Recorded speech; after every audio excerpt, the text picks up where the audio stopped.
ბედიის სამონასტრო კომპლექსი აგებული არის ოჩამჩირის მუნიციპალიტეტში, დაშორებული არის 25 კილომეტრით დაბა ოჩამჩირედან, მდებარეობს აფხაზეთის მთისწინეთში, კერძოდ სოფელ აგუბედიაში. აგებული არის მე-11 საუკუნეების მიჯნაზე, გაერთიანებული საქართველოს პირველი მეფის ბაგრატ მესამე ბაგრატიონის მიერ. მისი მშენებლობა დაახლოებით დაიწყო 988 წელს და დასრულდა 999 წელს. ტაძრის მშენებლობის ისტორია, მოკლედ და რესტავრირების ისტორია მოცემული არის ტაძრის ეპიგრაფიკულ ძეგლებში. ბედიის შესახებ ცნობები დაცული არის ქართლის ცხოვრებაში, ქართლის ცხოვრების რამდენიმე თხზულებაში, კერძოდ ლეონტი მროველთან, აგრეთვე დაცული არის მატიანე ქართლისარის თხზულებაში. ნარატიული თხზულებებიდან ასევე მნიშვნელოვანი არის ვახუშტი ბაგრატიონის ცნობა ბედიის ტაძრის მშენებლობის შესახებ. ლეონტი მროველის ცნობით ბედიაში ბედიის ადგილას ქართველთმა ერთ-ერთმა ერთნარ ქოსმა ააგო ქალაქი და უწოდა ეგრისი. აი ამ ბედიის ადგილზე მე-10 საუკუნეში მატიანე ქართლისარის ავტორის ცნობით ბაგრატ მესამე აგებს ტაძარს. ეს ტაძარი არის ჯვარ-გუმბათოვანი სტილის, სამონასტრო კომპლექსში შედის არა მარტო ტაძარი, არამედ შედის საეპისკოპოსო პალატი, რომელიც აგებული იქნა მე-16 საუკუნეში ცნობილი ქართველი საეკლესიო მოღვაწის ანტონ ჟუანიძის მიერ. აგებული არის აგრეთვე სამრეკლო, რომელიც შედარებით ადრე მე-13-მე-14 საუკუნეების მიჯნაზე არის აგებული კონსტანტინე დავით ნარინის ძის მიერ. ეს გახლავთ დავით რუსუდანის ძე კონსტანტინე მეფე, რომელიც 1293 წლიდან 1327 წლამდე იყო ლიხთიმერეთის, ანუ დასავლეთ საქართველოს მეფე. ამ რესტავრაციის პროცესში მონაწილეობდა აგრეთვე ნიკოლოზ კათალიკოსი, რომელიც არის ცნობილი საეკლესიო მოღვაწე და აფხაზეთის კათალიკოსი მე-13-მე-14 საუკუნეების მიჯნაზე და მონაწილეობდა სოფრონ ბედიელი მთავარეპისკოპოსი, რომელიც ასევე არის ცნობილი საეკლესიო მოღვაწე. ბედიის ტაძრის თავდაპირველი მშენებლობა, როგორც აღვნიშნეთ, დაკავშირებულია გაერთიანებული საქართველოს პირველი მეფის ბაგრატ მესამე ბაგრატიონის სახელთან. ამის შესახებ მატიანე ქართლისაი მოგვითხრობს და ამასვე ადასტურებს აგრეთვე დადიანთა ქრონიკა და მასვე ადასტურებს ვახუშტი ბაგრატიონი თავის ისტორიულ თხზულებაში აღწერა სამეფოსა საქართველოსა. უფრო მეტიც მატიანე ქართლისაის ავტორის ცნობით მას ვისაც უნდა იხილოს ბაგრატ მეფის სიდიდე, უნდა იხილოს სამკაული ბედიის მონასტრისაო. ეს ფაქტი მიუთითებს იმაზე, რომ ბაგრატ მესამემ როგორც ჩანს არა მარტო აღაშენა ეს ტაძარი, არამედ მნიშვნელოვანი საჭურჭლე შესწირა მას და აი ამ ცნობილი, ესე ვთქვათ, საგანძურიდან დღემდე შემორჩენილი არის ბედიის ცნობილი ბარძიმი, რომელიც ქართული ხელოვნების უნიკალურ ნიმუშს და შეიძლება ითქვას, რომ მსოფლიო ხელოვნების უნიკალურ ნიმუშს წარმოადგენს. ბედიის ტაძრის აგების, ბედიის ტაძრის რესტავრაციის შესახებ უმნიშვნელოვანესი ცნობები არის დაცული არა მარტო ნარატიულ თხზულებებში, არამედ იმ წარწერებში, რომლებიც ბედიის ტაძრიდან არის ჩვენამდე მოღწეული. ბედიის ტაძრის ეპიგრაფიკული ძეგლები შეიძლება სამ დიდ ჯგუფად დავყოთ ჩვენ: ლაპიდარული, ანუ ქვაზე ღრმა კვეთით შესრულებული წარწერები, ფრესკული, ანუ საღებავით შესრულებული წარწერები, რომელიც ტაძრის ინტერიერში არის შემორჩენილი და ჭედური წარწერები, რომლებიც არის ამოკვეთილი იმ ჭედური ხელოვნების ძეგლებზე, რომლებიც ბედიის ტაძართან არის დაკავშირებული. მათ შორის ყველაზე მნიშვნელოვანი გახლავთ ბედიის ბარძიმის წარწერები. ლაპიდარული, ანუ ღრმა კვეთით შესრულებული წარწერებიდან ყველაზე ადრეული გახლავთ სვიმეონ გალატოსტუხუცესის წარწერა. იგი თარიღდება მე-10 საუკუნით, ამოკვეთილი იყო ფილაზე, ქვის ფილაზე. დღეს ეს წარწერა არ არის შემორჩენილი, თუმცა თავის დროზე იგი ინახულა მარიბროსემ და გადმოწერა და ეს გადმონაწერი დღეს არსებობს და ამ გადმონაწერის მიხედვით აღდგა ტექსტის სრული შინაარსი. წარწერაში იხსენიება ბედიის ტაძრის ამშენებელი და ხუროთმოძღვართუხუცესი გალატოსტუხუცესი. საგულისხმოა ის ფაქტი, რომ ტერმინი გალატოსტუხუცესი არის სამოხელეო ტერმინი, ქართული სამოხელეო ტერმინი, რომელიც ნარატიულ თხზულებებში ჩვენ არსად არ გვხვდება. არ გვხვდება აგრეთვე არც სამართლის ძეგლებში, მაგალითად ხელმწიფის კარის გარიგებაში, რომელიც ქართული სამოხელეო ინსტიტუტების შესახებ ძალიან მნიშვნელოვან ცნობებს გვაძლევს, თუმცა აქ არ არის დაცული ცნობები ამ სამოხელეო ინსტიტუტის შესახებ. ერთადერთი წყარო რომელშიც ეს ხდება, არის ეპიგრაფიკული ძეგლები. ბედიის ტაძრის წარწერაშია დასახელებული არის ასევე აფხაზეთიდან დიხაზურგაში ნაპოვნ მიქელ გალატოსტოხუცეს წარწერაში და ასპინძის მუნიციპალიტეტში შოროთას ტაძარზე ტაძრის სამრეკლოზე ამოკვეთილ წარწერაში ხდება ნიკოლოზ გალატოსტოხუცესის სახელი. გალატოსტოხუცესის ტერმინი როგორც ჩანს და ეს სამოხელეო ინსტიტუტი როგორც ჩანს გაერთიანებული საქართველოს პირველი მეფის ბაგრატ მესამე ბაგრატიონის მიერ იქნა შემოღებული როგორც სამოხელეო ინსტიტუტი და ამ მოხელეს ევალებოდა როგორც ჩანს სამშენებლო საქმიანობა. გალატოსტა უხუცესი ასე იხსნება, ანუ გალატოსტების უფროსი, რომელიც ხელმძღვანელობდა სამშენებლო საქმიანობას. ანუ პრაქტიკულად შეიძლება ითქვას, რომ ეს არის ხუროთმოძღვართ უხუცესის, ანუ ხუროთმოძღვრის, ესე ვთქვათ, მსგავსი თანამდებობა ძველ საქართველოში. საინტერესო არის ის ფაქტი, რომ ბედიის ტაძარმა კიდევ უფრო მეტი მნიშვნელობა შეიძინა მას შემდგომ, რაც ბაგრატ მესამემ იგი საეპისკოპოსო კათედრა დაკურთხა და გარდა ამისა ბაგრატ მესამის გარდაცვალების შემდგომ ბაგრატ მესამის, ესე ვთქვათ, საძვალედ იქნა ქცეული, ანუ სამეფო საძვალე სწორედ ბედიის ტაძარში იქნა განთავსებული. იმავე მატიანე ქართლისაის ცნობით ბაგრატ მესამე გარდაიცვალა ფანასკერტის ციხეში და იქედან მისმა თანამოაზრემ და თანამებრძოლმა ზვიად სპასალარმა, ზვიად მარუშიანმა იგი გადმოასვენა ბედიაში და ბედიის ტაძარში დაასვენა. სწორედ ამის შემდგომ უფრო მეტ მნიშვნელობას იძენს ბედიის ტაძარი, როგორც გაერთიანებული საქართველოს ერთ-ერთი სიმბოლო, ესე ვთქვათ, ქვეყნის ერთიანობისა, იმპულსები გაერთიანებისა დასავლეთ საქართველოსთან წამოვიდა. ბედიის ტაძრის ისტორია შემდგომ პერიოდში იკითხება აი ამ ეპიგრაფიკულ ძეგლებში. საინტერესო არის ის ფაქტი, რომ ბედიის ტაძრის სამრეკლოს ორი წარწერა კერძოდ კონსტანტინე მეფეთა მეფის წარწერა და ნიკოლოზ კათალიკოსისა და სოფრონ ბედიელის წარწერა მოგვითხრობს სამრეკლოს მშენებლობის ისტორიას და მოგვითხრობს ტაძრის განახლების შესახებ. საყურადღებოა ის ფაქტი, რომ მე-20 საუკუნეში ტაძარზე მუშაობის დროს და არქეოლოგიური გათხრებებმა დაადასტურა ის ფაქტი, რომ მე-13-მე-14 საუკუნეების მიჯნაზე ბედიის ტაძარში ნამდვილად მიმდინარეობდა სარესტავრაციო სამუშაოები და უფრო მეტიც შესაძლებელია აქ ტაძარი თავიდან იქნა აშენებული. სწორედ ამას უნდა მოგვითხრობდეს კონსტანტინე მეფეთა მეფისა და ნიკოლოზ კათალიკოსისა და სოფრონ ბედიელის წარწერები. ანუ ნარატიულ თხზულებაში დაცული ცნობები, ეპიგრაფიკულ ძეგლებში მოცემული ინფორმაცია და არქეოლოგიური გათხრების საფუძველზე მოძიებული მასალების შეძირების, ანალიზისა და სინთეზის საფუძველზე გამოტანილი იქნა დასკვნა, რომ მე-13-მე-14 საუკუნეების მიჯნაზე აქ ნამდვილად, ესე ვთქვათ, ჩატარდა დიდი სარესტავრაციო სამუშაოები და განმანახლებლური სამუშაოები, რომელიც დავით რუსუდანიძის ვაჟის კონსტანტინე მეფეთა მეფის ხელმძღვანელობით თაოსნობით მიმდინარეობდა. ამ საქმეში ჩართული იყო, საქმიანობაში ჩართული იყო ნიკოლოზ კათალიკოსი, როგორც აღნიშნეთ და სოფრონ ბედიელი. ბედიის ტაძარი შუა საუკუნეებში და განსაკუთრებით გვიან შუა საუკუნეებში ძალიან მნიშვნელოვან როლს თამაშობდა საეკლესიო ისტორიაში. აქ იყო ძალიან მნიშვნელოვანი წინგსაცავი, რომელიც დააარსა ცნობილმა საეკლესიო მოღვაწემ ანტონ ჟვანისძემ. იგი არის მე-16 საუკუნის საეკლესიო მოღვაწე, მეწეოდა ძალიან მნიშვნელოვან საქმიანობას დასავლეთ საქართველოს ეკლესიაში, დაახლოებული იყო დადიანების სამთავრო კართან და ასე შემდგომ და მისი ინიციატივით იქნა აგებული ბედიის საეპისკოპოსო პალატი და წიგნსაცავი. წიგნსაცავში მიმდინარეობდა, როგორც ჩანს, ძველი ხელნაწერების განახლება, გაცხოველება, მიმდინარეობდა ბერძნულიდან ქართულ ენაზე თარგმნა, მიმდინარეობდა ორიგინალური ქართული ხელნაწერების შექმნა და ასე შემდგომ. წიგნსაცავის მრავალრიცხოვნობაზე მიუთითებს ის ფაქტი, რომ დღემდე არის შემორჩენილი ბედიის წიგნსაცავიდან რამდენიმე ხელნაწერი არაჩვეულებრივი კალიგრაფიით შესრულებული. უფრო მეტიც აქ ინახებოდა ვარძიიდან ბედუკ უღმართობით ბედიაში მოხვედრილი ვარძიის ცნობილი ოთხთავი, რომელიც ჯერ გელათში მოხვდა, შემდგომ ბედიის ტაძარში. და ამ 4 თავს ცნობილი არის მისი, ასე ვთქვათ, ტრაგიკული თავგადასავალი.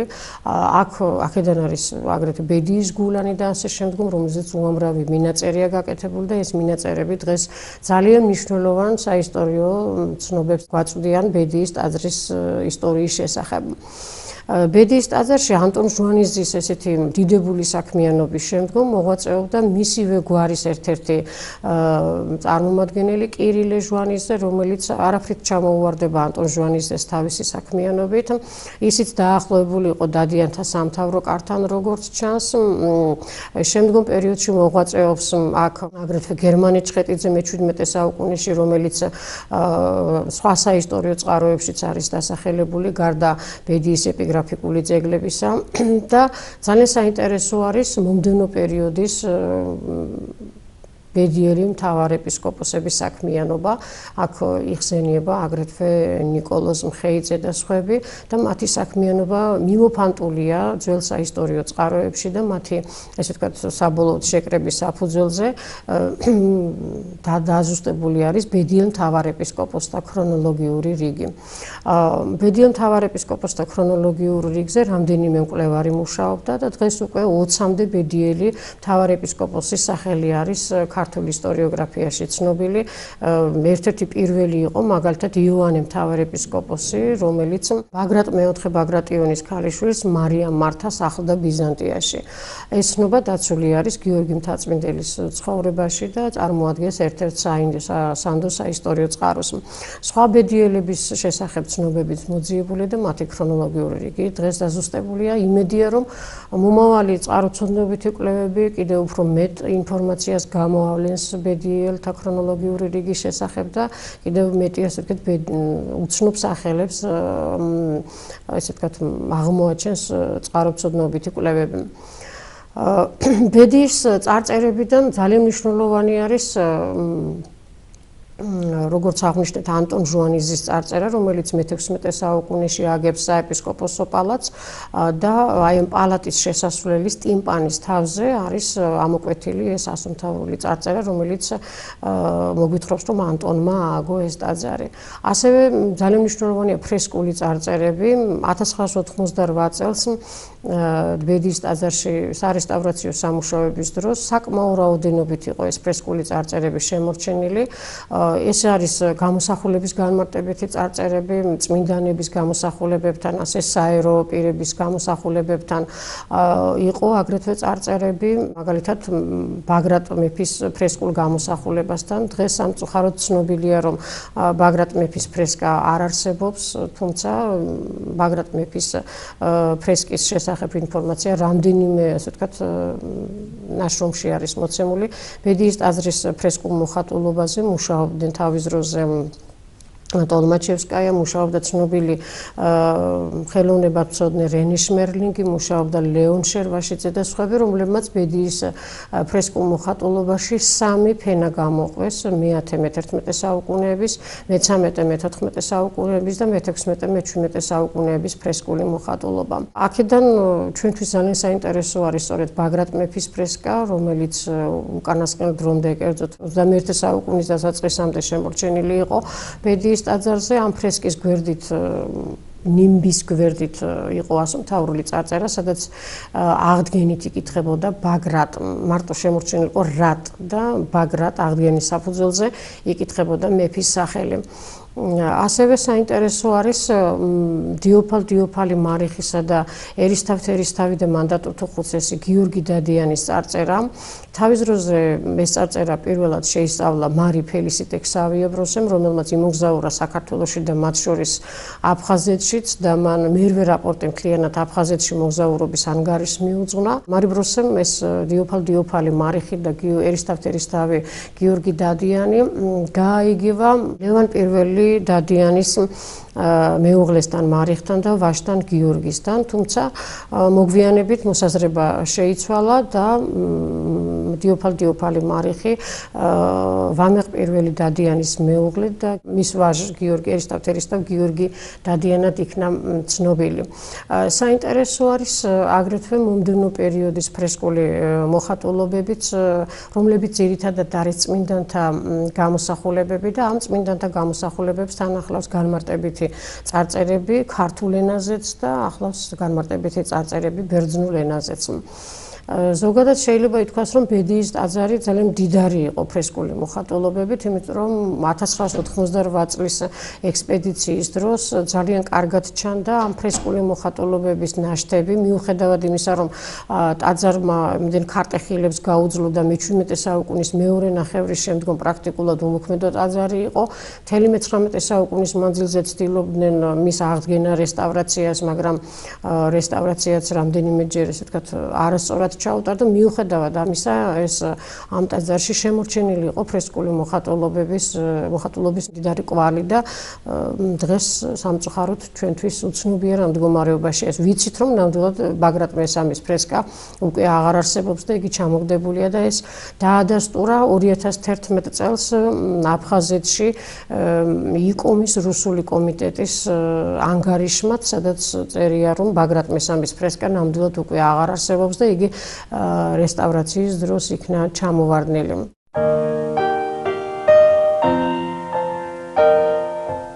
ბედიის ტაძრის რესტავრაცია, როგორც ჩანს, რუსული ოკუპაციის შემდგომაც მე-19 საუკუნეში სურდა ქართველებს და რამდენიმეჯერ იყო მცდელობა ამ ტაძრის რესტავრაციისა ქართველების მხრიდან, მაგრამ ამ დროს, როგორც ვიცით, 1811 წლიდან საქართველოს ეკლესიის ავტოკეფალია გაუქმდა და საქართველოს საეგზარქოსო შეიქმნა და ეგზარქოსიდან უნდა მიიღოთ თანხმობა და ამ საეგზარქოსოს ექვემდებარებოდა სოხუმის ეპარქიაც.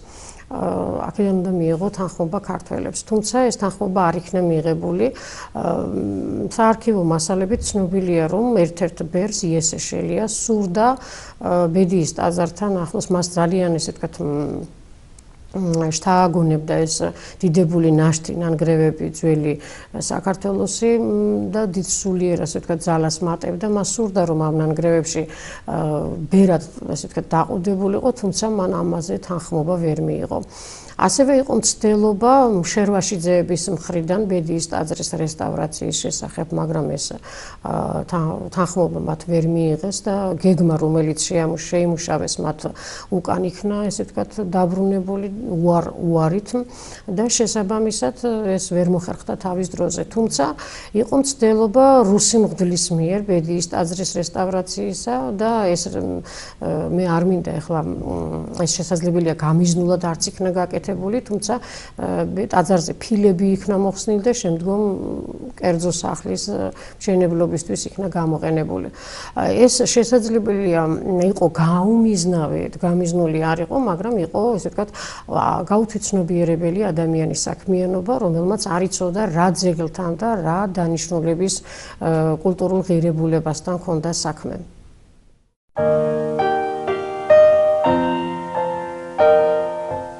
ბედიის ტაძრიდან საინტერესო არის ბედიის ბარძიმი, როგორც აღნიშნეთ, ეს არის ერთ-ერთი მნიშვნელოვანი სამკაული, რომელიც ბაგრატ მესამემ თავის, ესე ვთქვათ, ბედიის ტაძარს შეწირა და მან ძალიან მდიდარი საჭურჭლი შეწირა, როგორც ჩანს, ბედიის ტაძარს და მათ შორის ეს ბარძიმი.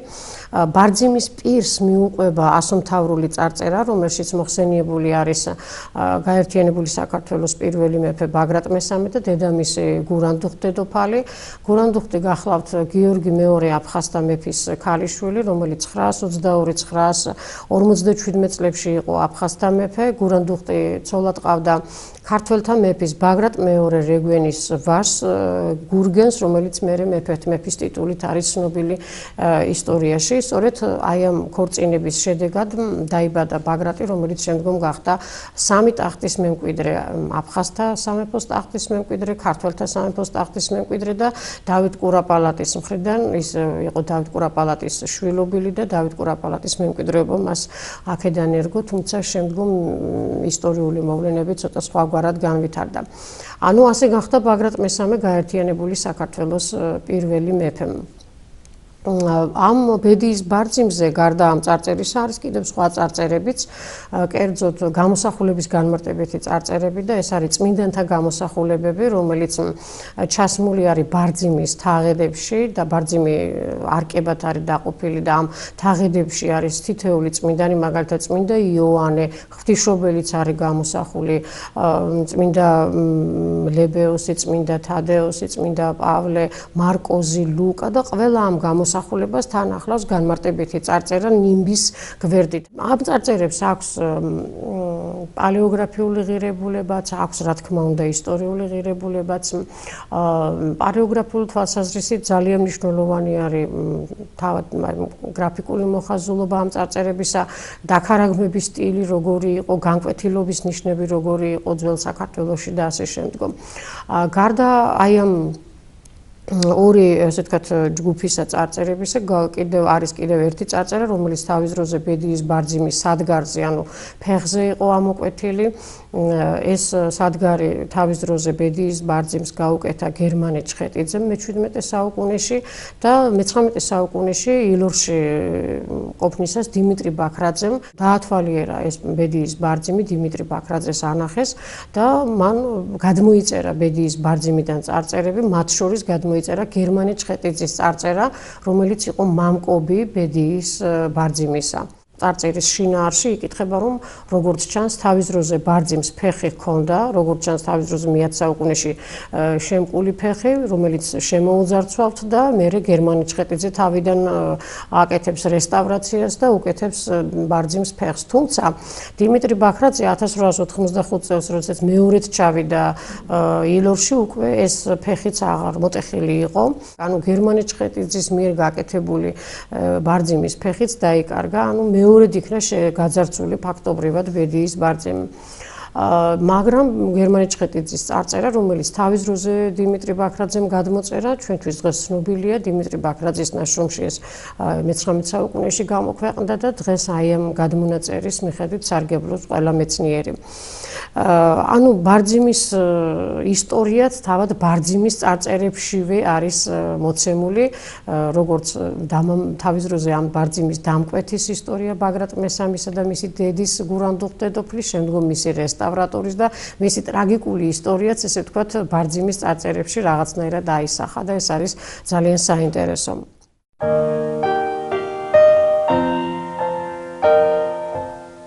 ბედიის ტაძარი და ზოგადად სამონასტრო კომპლექსი მე-10 საუკუნიდან მოყოლებული წარმოადგენდა უმნიშვნელოვანეს საეკლესიო ცენტრს. ეს არ იყო მარტო საეკლესიო ცენტრი, იყო აგრეთვე საგანმანათლებლო ცენტრი, დიდი კულტურის ცენტრი, სადაც ესე ვთქვათ მიმდინარეობდა დიდი სამუშაოები. აი მაგალითად გერმანე ჩხეტიძემ თავის დროზე ბედიის ტაძარში ძალიან აქტიურად გააგრძელა ანტონ ჟვანიძის მიერ დაწყებული საქმიანობა და წიგნსაცავში სპეციალურად შავშეთიდან მოიწვია ცნობილი კალიგრაფები, ამბროსი კარგარეთელი, სვიმონ ევფრატიძე და სვიმონ გიორგიძე. ესენი იყვნენ ცნობილი კალიგრაფები, რომლებიც სხვა ხელნაწერების გადაწერაშიც არიან გადაწერითაც არიან ცნობილი და ცნობილი იყვნენ საერთოდ გვიან შუა საუკუნეებში, როგორც არაჩვეულებრივი კალიგრაფები და სწორედ ამიტომ ჩამოიყვანა ისინი გერმანე ჩხეტიძემ ბედიის ტაძარში. ეს ფაქტი მიუთითებს იმას, რომ გერმანე ჩხეტიძე როგორც ჩანს დიდი პასუხისმგებლობით უდგებოდა ხელნაწერთა განახლებისა და რესტავრაციის საქმეს. როგორც ჩანს, იგი არენდო ადგილობრივ გადამწერებს, ადგილობრივ კალიგრაფებს, ან რაღაც მოხდა, ან სურდა რომ გაცილებით უკეთესი კალიგრაფიული ნიმუშები შეექმნა და სწორედ ამიტომ მოიწვია ისინი შავშეთიდან ეს ძალიან ცნობილი საქართველოში, მაშინ ძალიან ცნობილი კალიგრაფები ბედიის სამონასტრო კომპლექსში და ბედიის წიგნსაცავში. ეს ფაქტიც მიუთითებს იმაზე, თუ რა დიდი მნიშვნელობის ცენტრი იყო და რა დიდი მნიშვნელობის საგანმანათლებლო კულტურული ცენტრი იყო ბედიის ტაძარი თავის დროზე. ამ თვალსაზრისით მიმეჩნია, რომ ბედიის ტაძარს ნამდვილად სჭირდება დიდი ყურადღება, არა მარტო ესე ვთქვათ ჩვენი ქვეყნის, არამედ საერთაშორისო ორგანიზაციების თვალსაზრისითაც და იგი დაცული უნდა იყოს როგორც ერთ-ერთი უნიკალური ძეგლი და დიდი ესე ვთქვათ ხელოვნების ნიმუში.